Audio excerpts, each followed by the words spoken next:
দেশ বিদেশে গান গাইলাম, এই আসরে নূতন এলাম।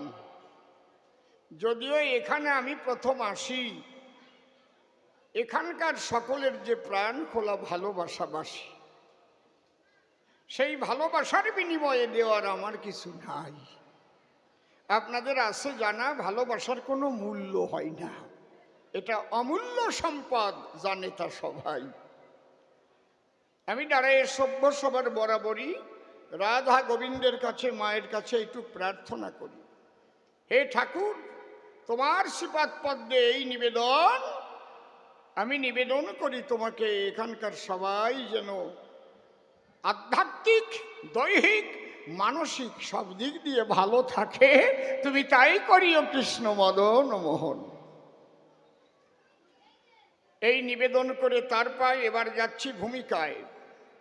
বিপক্ষ কবি এসে সভা পাশে রানা কুম্ভ নাম করিয়া ধারণ, আমাকে করেছে মীরাবাই, আপনারাও শুনলেন সবাই। এখন আমি সেই ভূমিকা করিব গ্রহণ। বসে শোনেন ভক্তবৃন্দে, আমাদের কথা বলতে হয় ছন্দে ছন্দে। এই ছন্দগুলো মুখস্থ করে আসা নয়। আমরা যারা চারণ কবি আঁকি নিত্য ছন্দের ছবি, এই জন্যেই বিদগ্ধ জনে আমাদের লোককবি উপাধি দেয়। যারা সবসময় কাব্যে বিচরণ করে চারণ কবি বলে তারে।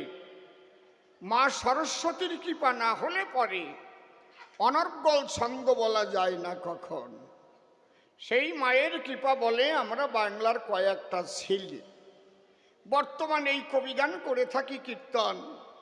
বাবার টাকা পয়সা থাকলে পরে অনেক বড় বড় অফিসার হতে পারে, কিন্তু এই ছন্দ দিয়ে ছন্দ গড়ে পুতুল গড়ে শুধু টাকার জোরে হবে না কখন। এই জন্যে আপনাদের করুণার ঝর্ণা ধারা আকাঙ্ক্ষা করি আমরা, সেই করুণার ঝর্ণা ধারায় সিক্ত করবেন আমাদের জীবন। এবার অসীম সরকার নামটি ছাড়ি, কবির পাল্লা এবার ধরি। মীরাবাই নাম আমি করিলাম গ্রহণ, প্রণামিয়া মীরার পায় গেলাম তার ভূমিকায়, সে যেন গ্রহণ করে আমার হৃদয় আসন। এখন আমি আর অসীম নাই, নাম ধরেছি মীরাবাই। রানা কুম্ভ আমাকে বিয়ে করে তার ঘরে নিয়ে এলো যখন, মা কালীর মন্দিরের দরজায় আমরা গেলাম দুজনায়। রানা কুম্ভ মায়ের পায়ে প্রণাম করিল অর্পণ। রানা কুম্ভ ডেকে বলে, আমার ঘরে যেতে হলে তুমিও মায়ের চরণতলে প্রণাম দাও এখন। আমি মনে মনে ভাবলাম, তাই মাকে প্রণাম দেব, তাতে আমার তো কোনো বাধা নাই। কারণ আমি জানি বৃন্দাবনের বিনোদিনী রায় তিনিও সখীদের নিয়ে কাত্যায়নী ব্রত করেছেন সম্পাদন। কাত্যায়নী মহামায়া মহাযোগী নধীশ্বরী নন্দ গোপসুতং দেবী পতিং মে কুরুতে নম। আমি চিন্তা করি মনে মনে প্রণাম দেব মায়ের চরণে, কিন্তু ওখানে একজন পুরোহিত ব্রাহ্মণ বসা রয়। ডাক দিয়ে বলে, আমার ঠাই নববধূ মীরাবাই, খালি হাতে প্রণাম দেওয়া মোটেই উচিত নয়। হাতে নিয়ে জবা ফুল মঞ্চিত করে আকুল একটা রাঙা জবা দেও মায়ের রাঙা পায়। আমি বললাম, তার ঠাই ঠাকুর মশাই, আমি তো জবা ফুল নিয়ে এবারই আসি নাই, আমি একজন নূতন বধূ দিয়েছি দর্শন, আমার কাছে বলুন তাই জবা ফুল আমি কোথায় পাই। ডাক দিয়ে বলে তখন ওই পুরোহিত ব্রাহ্মণ, কি বলবো, তোমার কাছে মন্দিরে অনেক জবা পড়ে আছে, তার একটা জবা তোমার করে করতেছি অর্পণ। হাতে একটা দিল জবা, জবাটা ছিল মনোলোভা, কিন্তু আমি মনে মনে হলাম বিরক্ত। জবা ফুল লাল থাকে জানে তা বিশ্বের লোকে, কিন্তু যে জবাটা দিয়েছে আমাকে, ওই জবার গায়ে মাখানো তাজা রক্ত। হ্যালো হ্যালো, আর একটু একটু বেশি কমে গেছে ভলিউমটা, কষ্ট হচ্ছে। হ্যালো, হ্যাঁ রিভাইভ না, এমনি ভলিউমটা। হ্যালো হ্যালো, মাইক টেস্টিং, মনিটরটাও লাগবে। হ্যালো,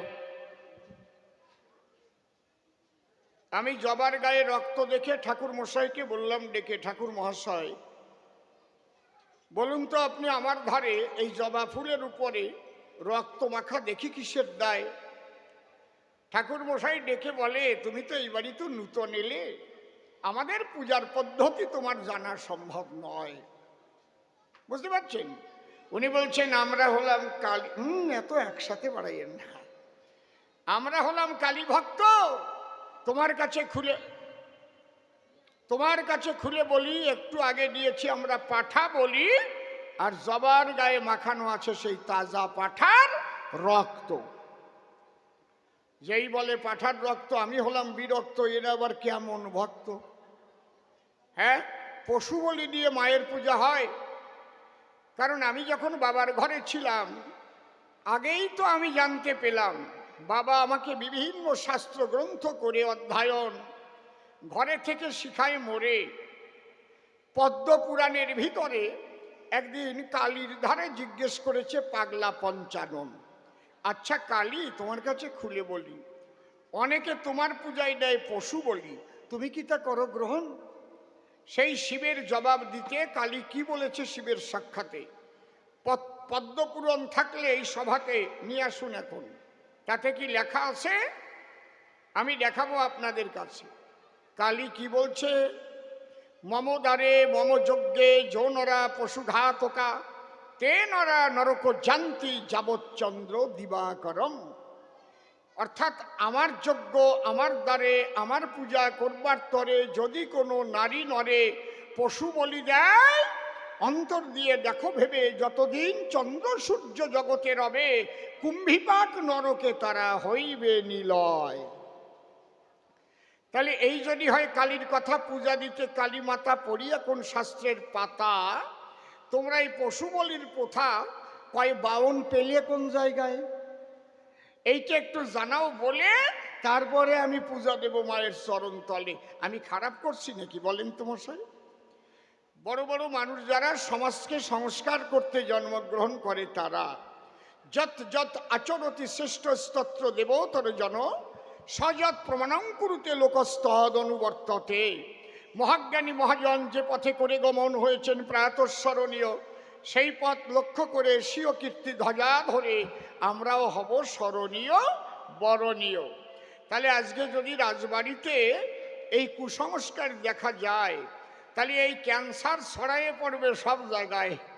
এই জন্যে আমি মনে করলাম ধারণা, যাতে রাজবাড়ি হতে পাঠা বলি পারি বিদায় নেওয়াতে, এই জন্যে আমি প্রথমত প্রণামটা করি না, বোঝে না তা, তাই না?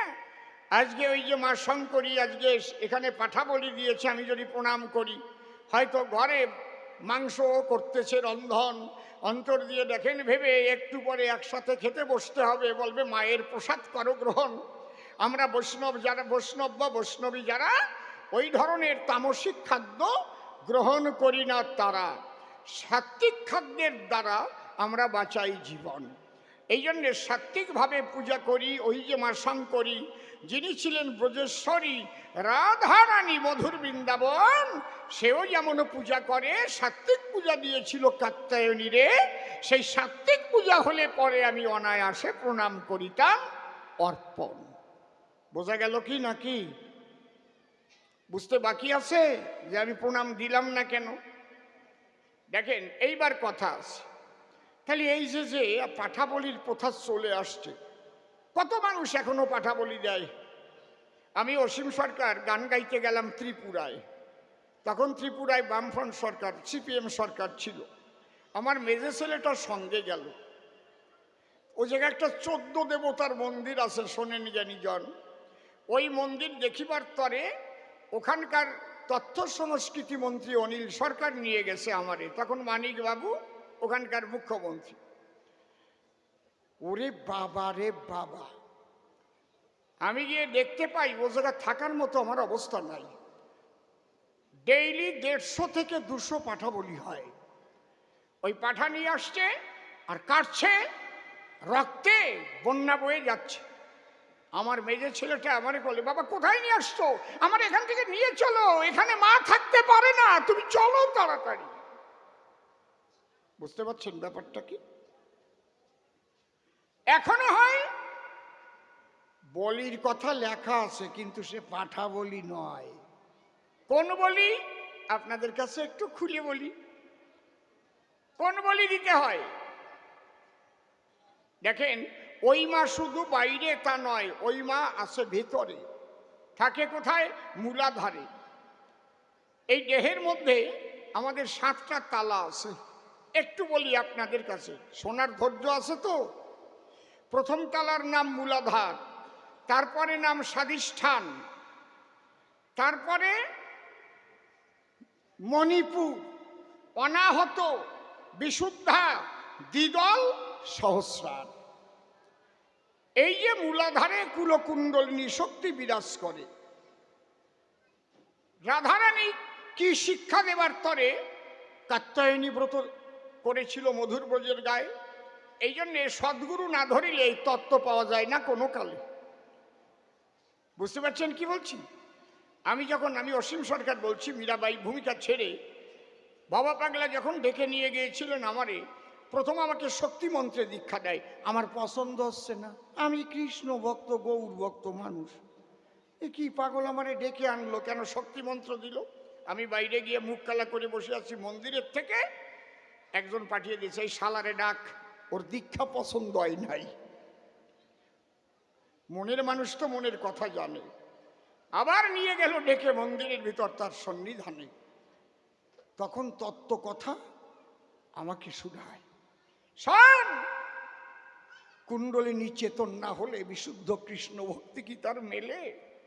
জানিস না ব্রজমণ্ডলে প্রেমময়ী রাধারানী সেও কাত্যায়নী ব্রত করেছিল মধুর ব্রজের গায়ে। বলি সবার সম্প্রতি শিখাই দিল সেই পূজার পদ্ধতি। তারপরে অষ্টাদশ অক্ষরী যুগল মন্ত্র দিয়েছিল আমায়, 2বার দীক্ষা দিয়েছে।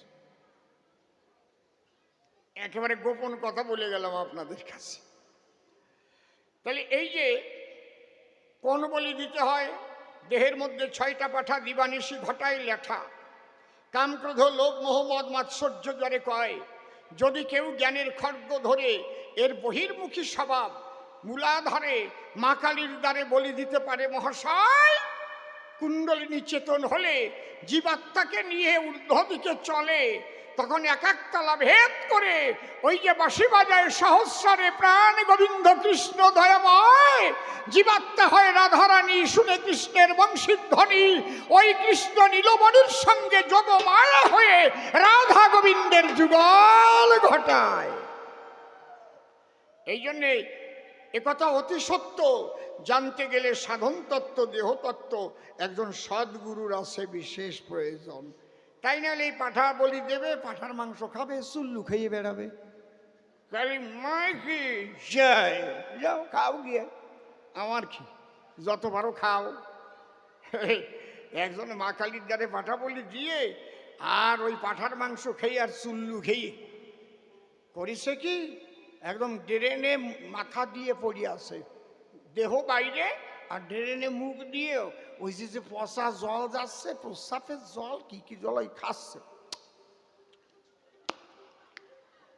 ওর কাকা যাইয়ে কয়, এই অসভ্য কোথাকার, মুখ দিয়ে ড্রেনের ভিতর কি খাচ্ছিস?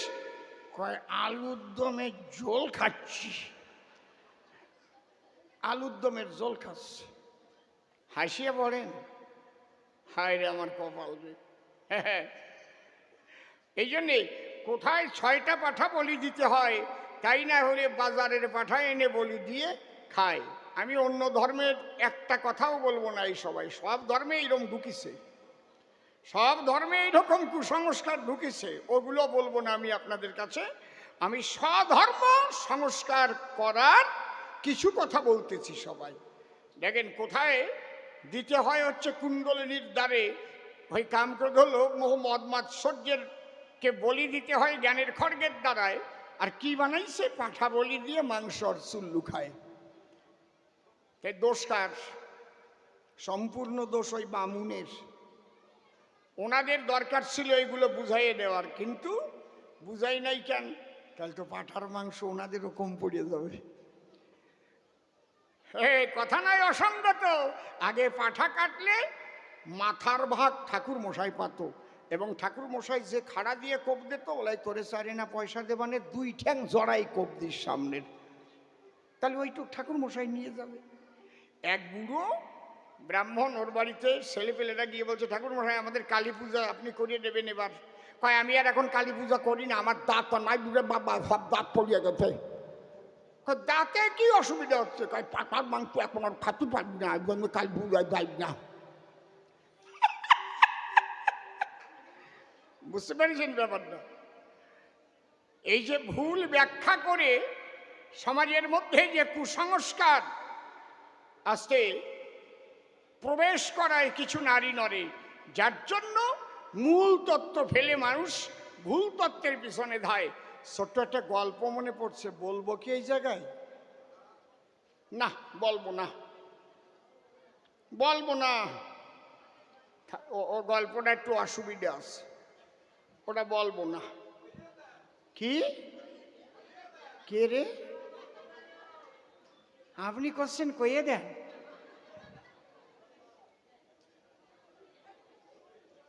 এটা কিন্তু আমার গল্পের,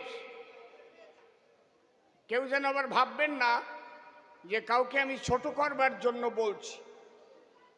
এখন ভেবে কথা বলতে হয় না, এটা আমার গল্পের। মা কথা কইয়ে না, কেউ রাগ করবেন না, আমি করজোড়ে নিবেদন করি সকলের ধারে। কেমন কবিগুরু রবীন্দ্রনাথ সাহিত্য লিখতে গিয়ে কলম ধরে বলেছে, এক দেশের এক রাজা, কোন দেশের কোন রাজা জিজ্ঞাসা করিলে আমি তাহা বলিতে পারিব না। তাই না? এই জন্যে যদি বলেন কোন লোকটা, আমি বলতে পারবো না। আপনাদের কাছে খুলে বলি, একটা লোকের নাম আক্কাস আলী। তোর জ্বর হয়েছে, ডাক্তারের কাছে গেছে। ডাক্তার আবার বিশ্বাস বাবু, বলছে আপনার তো যা দেখতেছি প্যারা টাইফয়েড হয়েছে, তো যা ওষুধ দিচ্ছি ঠিক মতো খাবেন।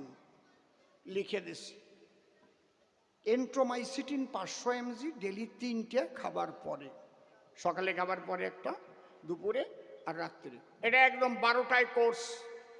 এটা হচ্ছে অ্যান্টিবায়োটিক। লক্ষ্য রাখো এইটার দিক, ভেতর থেকে কমাবে জ্বরের ফোর্স। আর যদি তোমার অম্বল টম্বল আছে নাকি? আসে না, তাই কি? এই যে দিলাম বিকোসুল, এই যে দিলাম জিনট্যাক, ভালো করে তাকাই দেখ, এর একটা খালি পেটে খাবে। মাথা গড়ে নাকি? তা গড়ে না, তাই কি? এই যে দিলাম বিকোসুল, এইটা ডেলি একটা খাতি করবা না, ভুল। ঠিক আছে বাবু, যদি জ্বর ওঠে, এইটা দিলাম, শোন এটা প্যারাসিটামল 500 mg, খবরদার করিবা না, এইটা খাবি করিয়ে বিবেচনা। এইটা যখন তখন কিন্তু খাবি না, জ্বর না উঠলে খাবি না, বিবেচনা করে খাবি। ওরে বলে দেছে, গ্রামের মানুষ তো সবাই তো আর সব কিছু বোঝে না। এখনো ভাবতেছে সব কয়টা তো ঠিক আছে, বিবেচনা মানে কি? ও বুঝিছে ওই যে আমরা যেমন বুঝিছি। হ্যাঁ, পাঠা বলি মানে পাঠা খাওয়া আর চুল্লু খাওয়া। বিবেচনা, ডাক্তারবাবু ভুল করেছে মনে হয়, বিবেচনা হবে। বিবি মানে স্ত্রী, চোনা মানে প্রস্রাব, মানে ওই ট্যাবলেট, ওই প্রস্রাব দিয়ে গোলায় খাবে। এখন কারণ এইরকম যদি বোঝে, এই বোঝাও যা, আর হিন্দুদের ওই পাঠা বলি বোঝাও তা। বোঝা গেল? পরিষ্কার জবাব দিয়ে গেলাম আমি বুঝাইয়া। দ্বিতীয় প্রশ্ন করে গেছে গান, বলো তুমি মীরাবাই, তোমার কাছে শুনতে চাই, তুমি ভজন করো কৃষ্ণ ভগবান, কালী বড় না কৃষ্ণ বড়, তার একটা মীমাংসা করো। এইবার শোনেন জ্ঞানবান, এক ব্রহ্ম দ্বিতীয় নাস্তি, ভেদ জ্ঞানে হয় জীবের শাস্তি। যদি ব্রহ্মের জগতে আমরা যাই, সেখানে কালী কৃষ্ণ রাম হরি কোনো পার্থক্য নাই। কিন্তু যখন লীলার দেশে সেই ব্রহ্ম সগুণে আসে, লীলা রসে হয় মুহ্যমান, দাঁড়িয়ে বলি তোমার কাছে, তখন কিন্তু তার তম আছে। যার যার ভাব তার কাছে উত্তম, তটস্থ হইয়া বিচারিলে আসে তারতম। যে যাকে ভক্তি করে সে তার ঈশ্বর, ভক্তি যোগে সে তার স্বয়ং অবতার। তুমি যার ভজন করবে সেখানেই তুমি মরে থাকবে, কিন্তু আর একজনকে কখনো হিংসা নিন্দা করবে না। ভাবিও একজন রাখিও সবার মন, ভাবিও একজন রাখিও সবার মন। এইবার সঠিকভাবে যদি আমি করি আলাপন, তাহলে ভাগবত যদি আমরা দেখতে যাই, সেখানে আমরা কি পাই? কি লিখেছে ব্যাসগোসাই? ঈশ্বর পরম কৃষ্ণ সচ্চিদানন্দ বিগ্রহ অনাদিরাদি গোবিন্দ সর্বকারণে কারণম এতে চাংস কলাপুংস কৃষ্ণস্তু ভগবান স্বয়ময়ম ইন্দ্রারি বেকুলং লোকং মৃন্তি যুগে যুগে। বলি তোমার পুরো ভাগে কৃষ্ণের উপরে আর কেউ নাই, নাই, নাই। এই যে কালী মহামায়া, মায়া, মহামায়া আর যোগ মায়া, তিনটে আমরা স্তর পাই। বলি আমি তোমার ধরে কৃষ্ণ যখন লীলা করে, যোগ মায়ার প্রভাব না হলে কৃষ্ণ লীলা হয় না কদাচন। এই জন্যে তোমার কাছে খুলে বলি, আমরা যাকে কৃষ্ণ বলি কিংবা আমরা কালী বলি, যেমন ধরুন আমি একদম বুঝিয়ে দিচ্ছি, যদি প্রধানমন্ত্রী হতে হয় তাহলে তার কি হতে হয়? আগে কি হতে হয় বলেন? এমএলএ হয়ে হওয়া যায়? কি হতে হয়? হ্যাঁ, তা পাবেন না। যদি মুখ্যমন্ত্রী হতে হয় তাহলে কি হতে হয়? এমএলএ কায়দা আছে। ওই জায়গায় কিন্তু সবাই সমান এমএলএ, ওই জায়গায় কিন্তু সবাই সমান এমপি। ওর মধ্যে থেকে একজন প্রধানমন্ত্রী হয়, একজন স্বরাষ্ট্রমন্ত্রী হয়, একজন অর্থমন্ত্রী হয়, একজন পরিবহন মন্ত্রী হয়, হয়তো নাকি? এইটা বুঝবার বিষয়। তাহলে একটা জায়গা গিয়ে ব্রহ্ম, সবই ব্রহ্মময়। এ কথা লাগে বলা। সোনা একটা বলের মতো এক দলা। ওই সোনা যদি কেউ পথ দিয়ে হেঁটে নিয়ে যায়, কেউ যদি জিজ্ঞেস করে ভাই কি আছে তোমার হাতের ভিতরে, সে বলবে এটা সোনার বল। ওই সোনা যখন শেকড়ার কাছে গেল, শেকড়া যখন বিভিন্ন অলংকার তৈরি করে দিল, দেখেন কেমন কল। এবার বাক্স ভরে ভরে গলার হার, নাকের ফুল, কানের দুল, হাতের বাজু, যা দিয়ে করে সাজুগুজু, ওই দিয়েছে ভরিয়ে। ওইটা নিয়ে যখন যাচ্ছে পথ ধরে, সেই আবার জিজ্ঞেস করছে ভাই তোমার হাতে কি? বলে স্বর্ণালঙ্কার। তাহলে আগে ছিল সোনার বল, তাই তো? তাহলে ওইটা দিয়ে কি হলো? অলংকার তৈরি হলো। ওই অলংকারগুলো আবার যদি গালিয়ে ফেলা যায়, তাহলে একই সোনা ছাড়া অন্য কিছু নয়। কৃষ্ণ কালী শিবরাম ভিন্ন কবু নয় রে এরা, মনের বিকার সব একাকার, বোঝে না যারা আখি হারা। যদি আসি লীলার দেশে শ্রেষ্ঠ কৃষ্ণ ঋষিকেশে, কৃষ্ণের ভজন ওই শিব আর কালী করে কয়জন? দেখেন না, একই এমএলএ হয় কিন্তু সবসময় মুখ্যমন্ত্রীর জয়গান গায়, একই এমপি হয় সবসময় প্রধানমন্ত্রীর জয়গান গায়, একই এমপি হয়। ঠিক ওই রকম একই ব্রহ্ম হলে পরে খেলা করতে আসে এই ধরনী পরে বিভিন্ন রূপ ধরে। এই জন্যে সবাই কৃষ্ণ ভজন করে পরম শান্তি পায়। প্রেমানন্দে হরি বলো, আমার কৃষ্ণ সকলের ঊর্ধ্বে রইল, আমি প্রণাম করি প্রাণ গোবিন্দের রাঙা পাই। বুঝাতে পারলাম একটু নাকি? কিছুটা বুঝাতে পারলাম? কেউ কথাই কয় না। এরপরে যে প্রশ্ন দান করে গেছে সভাস্থান, জবাব দেব, তাতে বাধা নাই। জবাব দেওয়ার আগে আপনাদের পুরো ভাগে একটা গান আমি আগে গেয়ে শোনাই। হ্যাঁ।